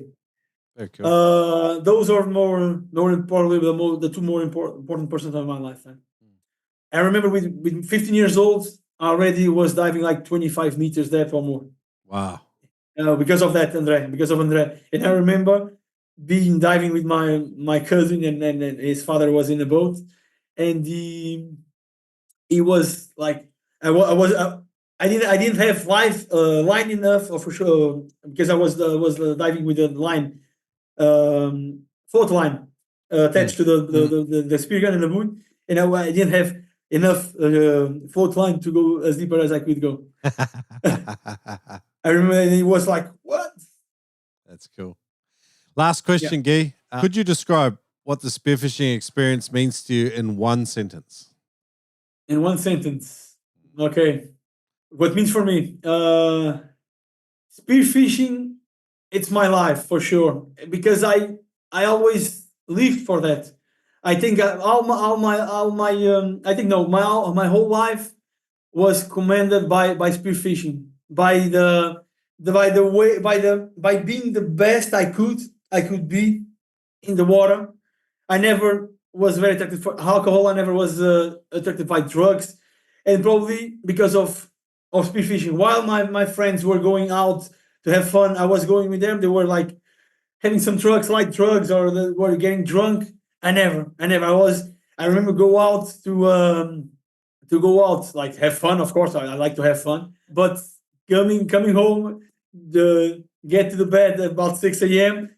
Get up at 8 and go to the ocean without any alcohol and everything. Nowadays I can do that. I'm not that young to do that, but I can tell you that spearfishing is my life. One of the most important things of my life. Not the most important, because I now have a daughter, of course, and my daughter is the most important thing, but is the most important thing of my life, because I think makes me be a better person, makes me be a person that I like to be. Guy, I've had a blast chatting with you, man. It's been an absolute pleasure to meet up with you and get to share a bit of time with you. Guys, if you just want to go and follow Guy direct on social media, if you just type in GUI BRUGES on YouTube, he's got a great YouTube channel up there. His Instagram is also Gui Bruges Spearo, but if you just want a nice, easy place to go and find everything that we've chatted about today, including the Magma spear guns and XT diving, go to noobspearo.com/Gui, Gui, and I'll have some of those videos we chatted about as well. But Gui, an absolute pleasure, man. Thanks for coming on the show. Really, really You're appreciate welcome. it. The pleasure was mine for sure. It was a Okay. big pleasure. Anytime you want, we can talk again. Yeah, well, maybe I'll just have to come to the Azores and When you want, you'll be invited. I'm on the side of the island, so you have Awesome. my number. Just message me. Tell me something. Awesome, brother. Hey guys, hope you enjoyed that today. Really enjoyed. I think you can probably tell. I had a bit of a man crush on Gui. So go to noobspearo.com/GUI if you want to find out or see any of the stuff that we discussed in today's episode. An absolute gentleman. Absolutely really enjoyed that. So I hope you did too. Next week, I talked about a review from Scotty about what he thought of the Whitsunday Sail and Spear. Next week, we're actually got 2 episodes back to back from the recent trip. It's sort of daily debriefs with people and what their experiences were, some of the frothy moments, the key takeaways, and tales from the Whitsunday's Sail and Spear trip from 2024. So I'll see you then, guys. As usual, if you love the podcast, leave a review, tell a mate about it. It all helps. Anything you can do, it goes such a long way. And if you want to go that extra mile, and more than 40 people already do that, go to patreon.com/noobspearo and sign up as a patron. You can do so for as little as like $1 or $2 per episode, and definitely keeps fuel in the Noob Spearo outboard. That's it for me this week, guys. Over and out. Shrek, I'm out of here. I said that all backwards. Shrek, over and out. I'm out of here. See you guys. Arriving on day 1 of the spearfishing trip of a lifetime and feeling underdone, unfit, and out of breath is incredibly underwhelming. Well, I've got a great solution for you today. Go to noobspearo.com/spearready and take part in a 50-day preparation program to get you into shape to make the most of a trip of a lifetime. This is a 50-day journey designed to get you in great shape to make the most of this trip. I consulted a bunch of legends to help me put together this program, including Adam Stern, Australian freediving legend, Jared Rosenberg from Earth and Ocean Fit, and Dr. Jaap Verbaas, author of Longer and Deeper, as well as a bunch of others to help me put together a 50-day program that will get you results. And I know it works. We've put a bunch of groups through this now, and people have seen huge improvements and landed on a charter or a trip and actually been able to tap into some of their best spearfishing fitness. Check it out at noobspearo.com/spearready. Jump in a 50-day program to make the most. If you are 2 months out from that trip of a lifetime, let me encourage you, get spear ready. Go to noobspearo.com/spear ready. Are you US based, looking for freediving, spearfishing gear? Neptonics is the best. Their online website, so easy to use. If you've got any questions, Jerry and the team answer questions via phone, email. Anyway, they've got an easy contact form on the site.